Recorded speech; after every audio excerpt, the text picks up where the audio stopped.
Hi guys! Hello Aquarius! Welcome dito sa aking channel. Kapalaran 888 Aquarius. Ito ay general reading for the month of February 2025 para sa lahat ng Aquarius.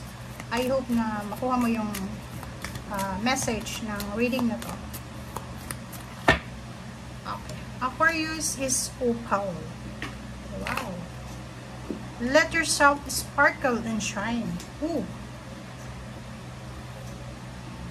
You are guided to be bold and show your bigger than life side to the world. Show the world the real Aquarius. Okay. Okay, so this February, may mga sitwasyon sa buhay mo na posibleng eto na yung naka-destiny para sa'yo na kailangan mong i-showcase kung ano yung meron ka na pwedeng i-offer dito sa mundong ibabaw. Yung strength mo, yung skills mo. Okay? So, nakikita ko na sinasabi sir dito na hayaan mong magningning yung buhay mo, parang ganun. Ikaw naman yung mag-shine. Ikaw naman yung nasa spotlight. Ikaw naman yung nasa limelight. Okay? You're guided, you're protected, you're loved. So, kung ano man tong mga bold and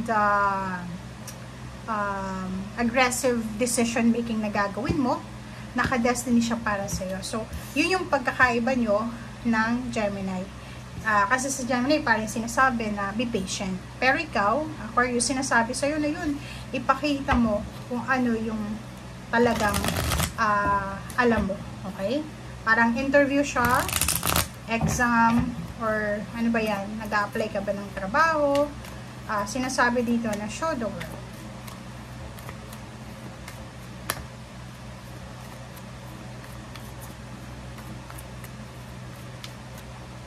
Okay. Number 3, nakikita ko sir dito, may mga heartache and loss. So, number 3 ka na. So, ibig sabihin, nasa tamang direction ka na para sa parang closure. Diba? On the way ka na sa celebration. On the way ka na sa endings. Parang ganun. So, kung ano man to na napagdaanan mo, parang heartbreak, emotional heartbreak, financial heartbreak, parang ganon. Sinasabi sir dito na eto na yung oras para makarecover ka, or eto na yung oras para makuha mo yung kapayapaan, yung peace and harmony.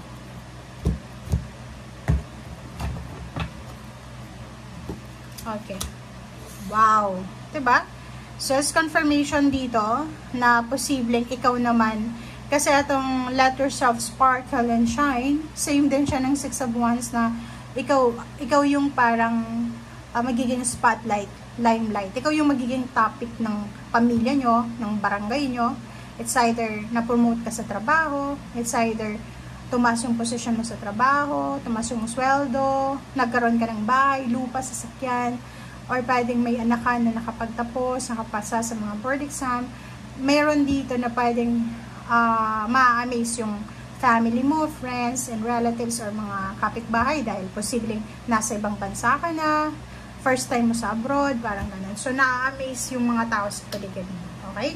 Mapapawaw sila sa'yo. Pwedeng buntis ka rin or posibleng ikakasal. Basta, this February, ikaw ay sobra-sobrang masaya. Ito yung matagal nyo nang wini-wish. Yan yung matagal nang wini-wish ng buong pamilya.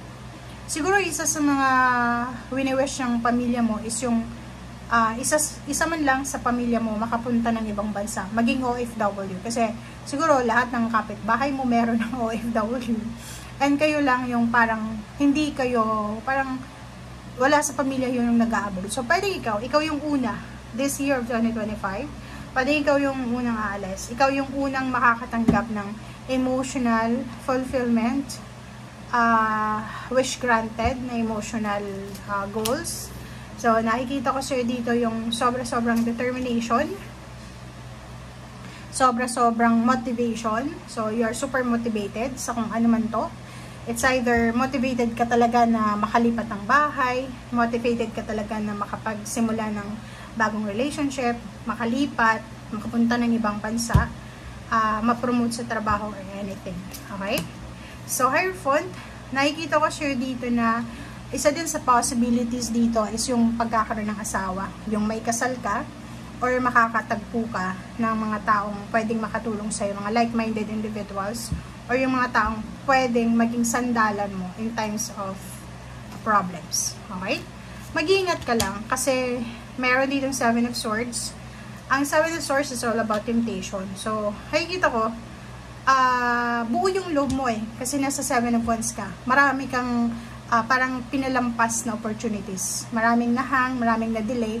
And now, bibigyan ka ng pagkakataon ng universe na makapagsimula or makamit itong talagang gustong-gusto mo. Tapos may paparating ditong temptation.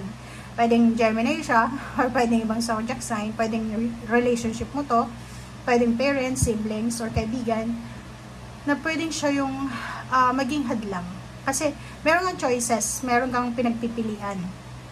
Ang problema dito, wag mo munang ipagsabi. Okay? Isa yung pwedeng sekreto. Alam mo yung sekreto, isa sa sekretong kailangan mong gawin is kung gusto mong mag-ibang bansa, gusto mong mag-abroad, or gusto mong magpatayo ng bahay, gusto mong magpakasal, bumili ng sasakyan, mag-business, wag mong ipagsasabi, lalo na sa social media. Kung naniniwala sa evil eye, maraming mga tao na marunong sa ganon, na i-evil eye niya yun, hahadlangan niya yung mga plano mo. So dito sinasabi na huwag kang magtitiwala sa buwan na to. Huwag mong ikikwento. Kasi matagal mo tong hinintay Matagal mo tong hinintay. Matagal mo tong trinabaho. And pwede lang na hindi matuloy dahil sa isang tao. Diba? The devil. So sinasabi sa'yo dito, is either mga fire sign, you are Sagittarius or Gemini, or pwedeng Capricorn, ang maging sagabal sa kung ano man na plano mo sa buhay, Gemini. So mag-iingat ka. Okay, so 7 of Pentacles and the Moon. So nakikita ko sa'yo, if ever lang na may iba sa inyo na Aquarius, may mga Aquarius dito na natatakot kayo. Pwedeng natatakot kayo para sa pera, like natatakot kayo na ano ba yung susunod na mangyayari ngayong 2025. Hindi ka lang nag-iisa doon. Hindi ka yung nag-iisa na nag-iisip niyan. Lahat ng tao nag-iisip kasi unexpected yung panahon, di ba? So, pwedeng ikaw, may hinihintay kang pera, is either promotion, salary increase, lump sum of money, payments, payouts. Medyo ang tawag dito, natatakot ka, nagmamadali ka. So, dito sinasabi ng Moon, huwag kang matakot, makinig ka sa sinasabi ng iyong intuition. Yung pera na yan, na hinihintay mo, yung pera na yan, na dapat ay ibigay sa'yo, ay ibibigay sa'yo ng universe sa tamang oras. Okay? And sinasabi din ng baraha mo dito, kung mayroon kang mga kailangan in terms of job, career, emotion, hindi masama yung magtanong ka sa mga dalubhasa. Gusto mong mabuntis or buntis ka, punta ka sa OB-GYN, sa doktor. May mga paperworks, documents, visa, punta ka sa mga agency or pwedeng sa embassy ng bansang gusto mong puntahan. Okay? Thank you guys for watching. Bye!